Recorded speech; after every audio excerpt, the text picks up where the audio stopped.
Does anyone have anything that they'd like to say right off the top of the bat? Okay, just want to keep that open. If anyone ever has anything that they just want to blurt out, we can go for it. Temperature in this room? It's okay? Fantastic. I want to introduce a few people here in this room that you guys may not know. I feel very privileged to know each of you pretty well, actually. And the point of this morning is that you guys get to know each other also. And you also get to know the other super important people who are going to be playing a very integral role in your lives next year. First, I'd like to introduce Mrs. Shira Heller. Good morning, everybody.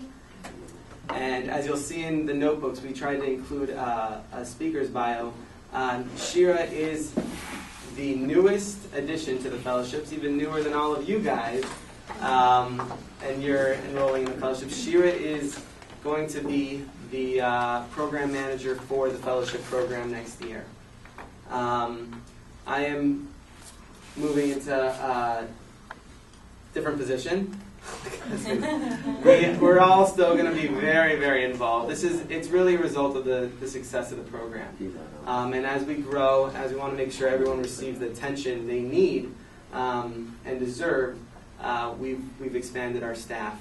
So it's really a privilege. Shira comes from an a lot more experience than I have in both the formal and the informal realm as a teacher, down in Boca, as well as a super talented informal educator.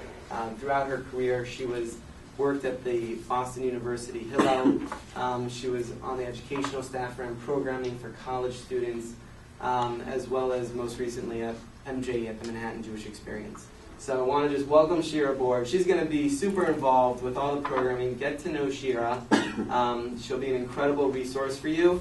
And she is going to be your touch point to connect to all the different resources here at YU. I'm going to take good care of you guys. So she is. She's a great mother also. Mother of 3 beautiful children. I also want to introduce Dara. Dara is going to be videoing the conference today, and she has crafted and created a number of questions that each of you guys are going to answer. Might be pulling you out at different points. Please be as cooperative to her. She is super sweet. Won't do you guys any harm. So just if she asks you for anything, please respond to her accordingly. Dara is a senior at the University of Delaware, and we welcome Dara on board also for the summer. It's a pleasure to have you, and I will reintroduce her. But somebody who gets a lot of credit for helping put this whole conference together. And I hope as you look at the schedule, you're not overwhelmed, but you're excited. It is going to be pretty jam-packed, but there's a lot of great stuff. We only have you guys here for a short amount of time, and that's why there's a lot of people looking in on this program. There's a lot of reporting that happens as a result of the program, and that's just why we felt it's very important to have everybody here for as much of the conference as possible. You guys are really part of an exceptional group. One of my favorite quotes about education is that parents and educators try to bestow upon their children 2 things. One is roots, and the other is wings. One is roots, and the other is wings. And really, I think that's what we're trying to do today. We're going to root you guys in the pedagogy over the course of the summers for the Legacy Fellows. You're going to be taking courses at Azrieli for the Give Back Fellows. We have a great week of training to really help form and provide you with the pedagogy, so you'll be rooted in the proper, effective educational techniques, as well as wings. You guys all come with your own specific talents and abilities, and we're ready to watch you guys fly. So we're here to record it, we're here to watch it, to track it, and to be just honored observers of your success. To start it off, I'm actually going to ask Shira, can I ask you to help me out? Normally, one thing to do with a student, this is not Shira, if there's a student who needs to be busy, who, you know, can't sit still, it's always great, a great technique.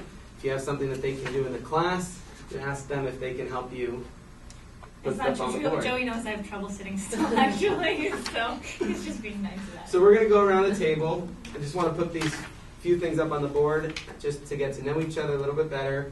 Just if I can ask everyone to say their name, where you are from, which program you're in, if you're in the Legacy Heritage Teacher Fellowship, if you're in the Give Back Fellowship, what school you're going to, and what you're going to be doing at that school. As well as I want you guys to answer the following question. It might be familiar from your interviews, but I want you to talk about who your favorite teacher was. Which teacher, that's the question. Who was your favorite teacher? Which teacher made the greatest impact on you? And if you want to sort of, that's not enough, what characteristics that teacher possessed that you like to model? So who was your favorite teacher and why? Which teacher had the greatest impact? And what characteristics did your favorite teacher possess? And as you guys answer that question, Shira's just going to take notes, listen to the different words, different descriptors that you guys use, adjectives that you guys use to talk about a teacher, and then that's going to be a springboard for our discussion. All right, so just to review, you guys got name, where you're from, program, what school you're going to, and what you're going to be doing, as well as answer that question. So I guess we'll start off with Annie. Hi, I'm Annie, Annie Wasserman. I'm from Columbus, Ohio. I'm in the Give Back Fellowship, and next year I'll be in EULA Girls School. I'll be helping with student activities and I guess transitioning ninth graders into high school and a lot of different things. And the next question is what teacher most affected me? Actually, Mrs. Rorinovich. I think her daughter is in the school. Lisa was, Yeah. she ran the go. Oh, okay. So in Stern, I just she really knew her subjects very well. She was very articulate all the time, and she really genuinely cared about each student. And I still have a relationship with her today. So yeah, excited. Ariel Gorman. I'm originally from Phoenix, Arizona, and I'm actually going back there to teach in Shari High School for Girls. What else is there? Oh, I'm doing the Legacy Fellowship, and my favorite teacher is probably Dr. Levine. She teaches at Stern. She's extremely passionate, knows exactly what she's going to teach, and she just has a really brilliant take on anything that was Torah related. Yeah. I'm Allison Jacobs. I'm from San Francisco, California. I'm going back to the Bay, and I'm going to be teaching in South Peninsula Hebrew Day School. I will be working there. That's great. I'm in Legacy, and my favorite teacher was a high school English teacher. He was just really funny and charismatic. And my name is Rafi Rosenzweig. I'm from Syracuse originally, and this past year I'm doing the Legacy Heritage Teacher Training Fellowship. It takes a year to say the whole name. Right? I still don't have it, but it's on the sheets. And I was in Dallas this past year, and I'll be back there at Yavneh High School, and I'm going to be teaching Chumash and Jewish history. And my favorite teacher, I think more used to ask about the quality, and I think teachers that made like a biggest impact on me were people who got me to see things differently and didn't like force an idea on me, but asked me questions that got me to think about whatever topic in like in a new way. Beautiful. If I could freeze it for just 1 second, I blended right in was what happened.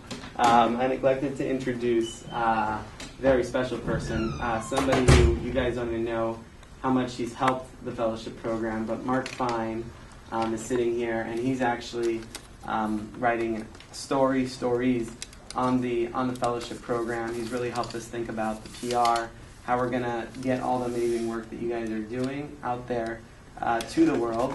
The reason why I sort of didn't even think of introducing him outside of the fellowship context is Mark was 95% of the way there to doing the fellowship himself. And then you guys have to beat him up for letting that 5% just, Thank you, always better. But it's okay. They say that success is 1% inspiration, 99% perspiration. And we're not sure where that 5% got lost. We're not right where we're going back. So just want to welcome Mark. Also, if you can respond. And just to make sure, the Wonder Woman we were talking about before is right here. This is Aliza Rabinovich, who really deserves a big round of applause. It won't just be us for really putting this together. All right, and Sarah, back All there. right, I'm Sarah Schwartz. I'm from LA, and I'm teaching at Maimonides in LA, and I'm part of the Legacy Fellowship. And my favorite teacher was Mrs. Drebin from Eula High School in LA, and she was warm, dedicated, and passionate about making sure that she thought she was an English teacher. All right, Jessica. Okay, I'm Jessica Tabak. I'm from LA. I'm going to be teaching at Hillel in LA, 5th and 6th grade. I'm on the Legacy Heritage Program. And my favorite teachers were the ones who had the qualities of either really challenging you and believing that you could do more and bringing that out, and also just being inspiring in the way they loved Judaism and lived their life and looked at people with a lot of joy and in a good way. I'm Noam Weissman. I am from Baltimore, Maryland. This past year, I was in the Give Back Fellowship, and now I'm in the Legacy Heritage Fellowship. It And could happen. It could happen to you. yeah, I don't know what happened, but so I teach at Shalhavet High School in Los Angeles. LA. That's all right. What were you planning on doing after you did the 1 year? I deferred law school for the year and now rejected it, and am now teaching. What am I doing?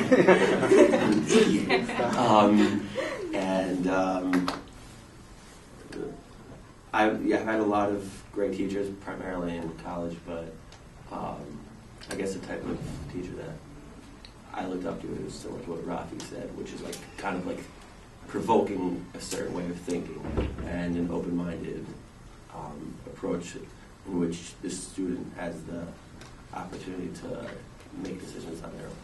So that's the type of thing that's pretty cool.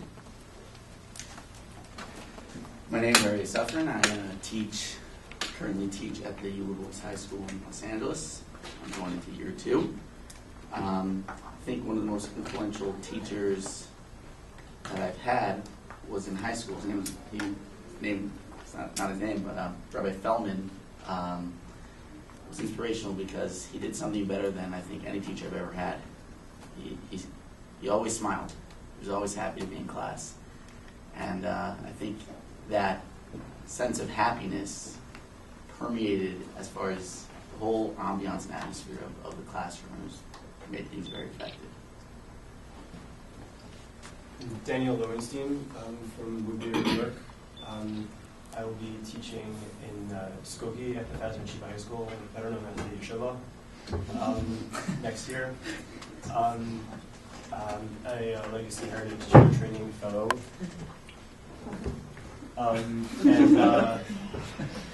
And my favorite teacher was Kendall Blachman from KUI.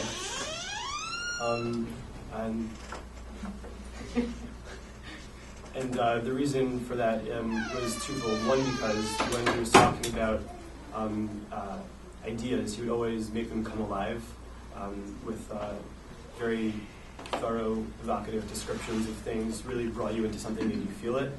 And when he was teaching you how to think, he was out for blood. What I mean is that he was very demanding of his students. He made sure that you weren't lazy when you were thinking, that you were working your hardest. He wouldn't give you an inch unless you earned it. And that was something that really helped me as a thinker.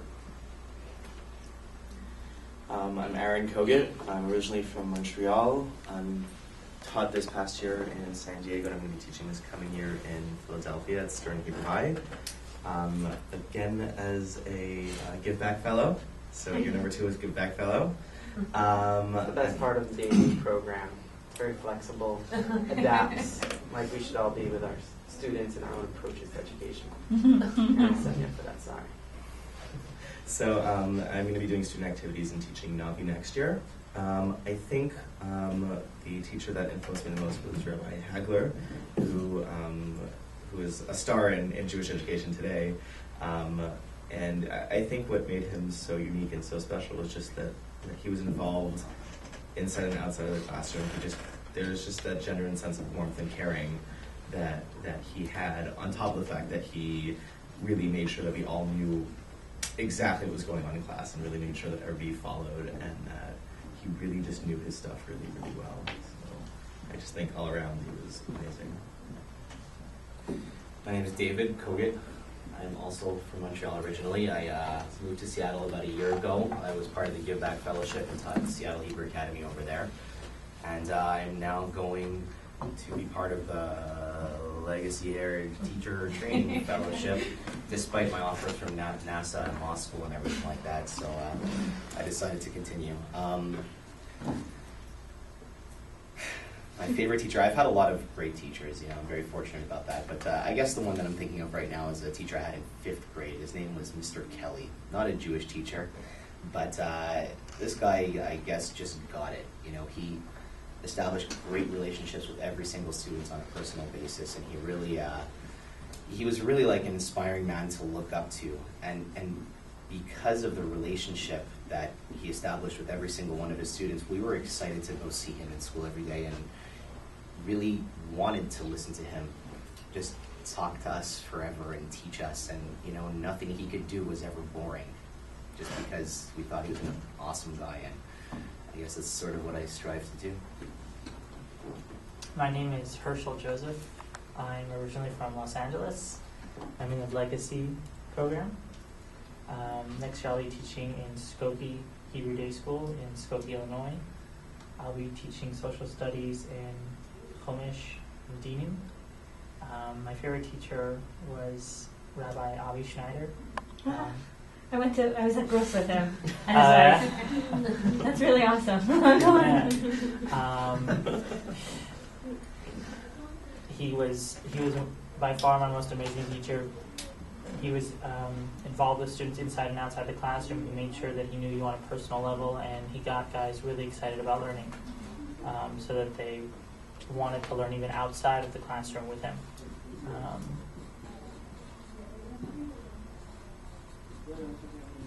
Yeah.